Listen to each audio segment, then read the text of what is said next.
Trolls have dominated the Twitter debate space the whole of this week, sharply dividing opinions between people calling them glorified dacoits and others saying that they were nation builders.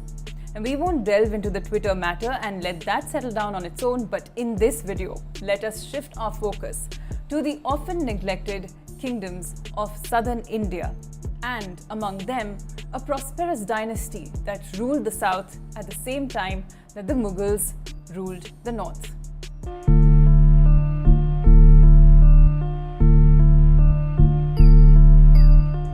Welcome to the Vijayanagar Empire. Vijayanagar, or the city of victory, was the seat of power of South India from 1336 to about 1614, the same time as the Mughals ruled large expanses of the north. It's one of the largest and most prosperous kingdoms ruled by Hindu kings at a time when the Sultanate in Delhi was successively controlled by Muslim rulers. The Vijayanagar Empire lasted for about 300 years, nearly as long as the Mughals, and this was no mean feat to hold out at a time that there was so much upheaval up in the north. Hindu ways of life were then reconstructed in Vijayanagar, and yet there was contact with Muslims, which forged new thought and creative output.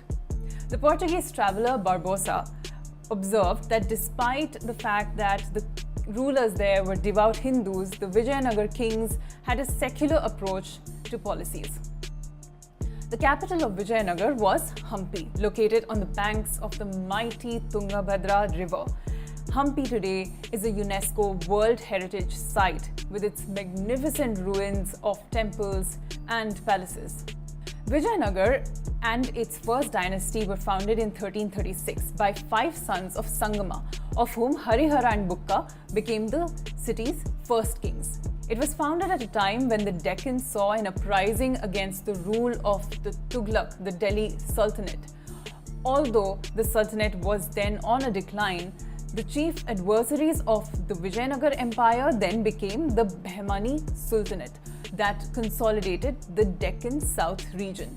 4 dynasties mainly ruled Vijayanagar. They were Sangama, Saluva, Tuluva, and Aravidu.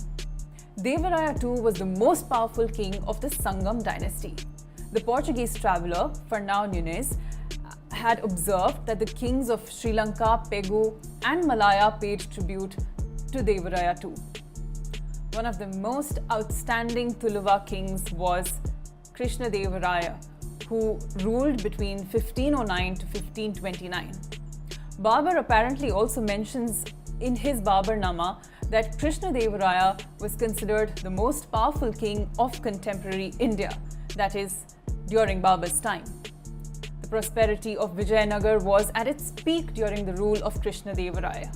In fact, the city of Hampi was compared to Rome under his rule by foreign travelers who came visiting. Besides being a great military leader and an able administrator, Krishnadevaraya was also known as a fine builder. Hampi's architecture was at its zenith under him. Many fine structures were added to the ruins in Hampi during his rule. Krishnadevaraya also valued literature, and his court had 8 Telugu poets and scholars who were known as the Ashtadiggaj. The famed Tenali Rama was also among the Ashtadiggaj.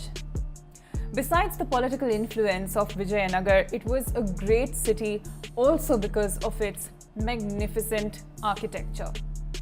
Even the ruins that survive till this day are a sight to behold, and they transport you back to the past when the city was alive and in all its glory.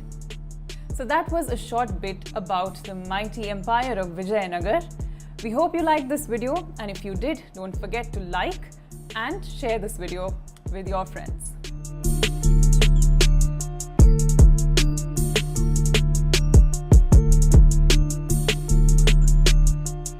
Subscribe to One India channel and never miss an update.